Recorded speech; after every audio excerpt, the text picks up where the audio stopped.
రోజు మీతో కాసేపు కార్యక్రమంలో మన ముందున్నారు ఒక స్పెషల్ గెస్ట్. మూవీ రివ్యూస్ ద్వారా ఆర్టీసీ క్రాస్ రోడ్స్ అని ఫేమస్ అయ్యారు. ప్రకాష్ వీర్ గారు మనతో పాటు ఉన్నారు, ఫౌండర్ అండ్ చైర్మన్. నమస్కారం ప్రకాష్ గారు. నమస్కారం.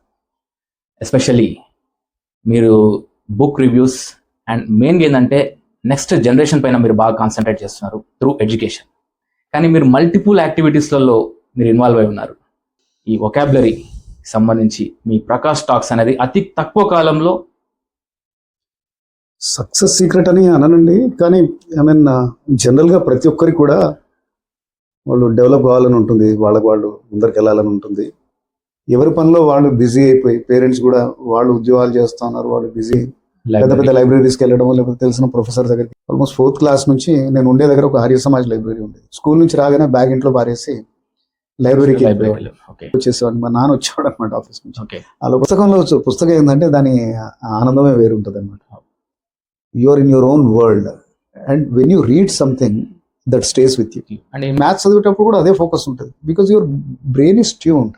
ప్రకాష్ టాక్స్ ఆల్మోస్ట్ ఒక 1 year కూడా కాలేదు, కానీ ఒక బెస్ట్ కాంప్లిమెంట్ ఎలా అంటే, ఎలా చెప్పా, మిఠాయిలో ఢిల్లీ వాళ్ళ, ఫిజిక్స్ వాళ్ళ అన్నట్టుగా ఉన్న ఒక అబ్బాయి. అంటే మీ ప్రకాష్ టాక్స్ లో అత్యధికంగా ఫేమస్ అయినటువంటి వీడియో వచ్చేసి word power made easy, vocabulary గురించి మీరు ఇచ్చినటువంటి వీడియో. ఎలా అంటే ఆ చిన్న అబ్బాయి కాస్త వొకాబులరీ మామ వచ్చాడు అనేసి మాట్లాడుతున్నారు. సో అంతగా రీచ్ అయింది ఈ వీడియో. NIT ఆర్ IIT, కానీ లీడర్షిప్ పొజిషన్ పోవాలంటే మనకు లాంగ్వేజ్ అనేది ఇంపార్టెంట్ ఉంటుంది. సో శశి తరూర్ లాంటి వాడికి 10,000 words తెలుస్తాయి, అంత అక్కర్లేదు మనకి. కానీ so 3,000 is you'll be recognized, 5,000 అంటే వావ్ అంటారు. ఓకే, ఆర్టీసీ క్రాస్ రోడ్స్ ద్వారా మూవీ రివ్యూస్ అంటే మూవీస్ పై అంటే మీకు వెళ్ళని పట్టు ఉన్నట్టుగా మీ యొక్క రివ్యూస్ ఉంటాయండి. ఎందుకంటే మీరు ఏ హీరో గురించి అయినా కానీ, ఎవరి గురించి అయినా, క్యారెక్టర్ ఆర్టిస్ట్ కానీ, చిన్న ఆర్టిస్ట్ అయినా కూడా మీరు ఎక్కడైనా ఏదైనా కాన్వర్సేషన్స్ లోకి వెళ్తే IAS IPS ఆఫీసర్ కాదు, పెద్ద పొలిటీషియన్స్ అంటే ఎనీబడి, వెరీ సక్సెస్ఫుల్ పీపుల్ కూడా 2 గంటల పార్టీ ఉంటే ఒక హాఫ్ అన్ అవర్ తర్వాత ఏదో సినిమా టాపిక్ వస్తుంది. రియల్ ఎస్టేట్ రంగంలో కూడా రాణిస్తున్నారు.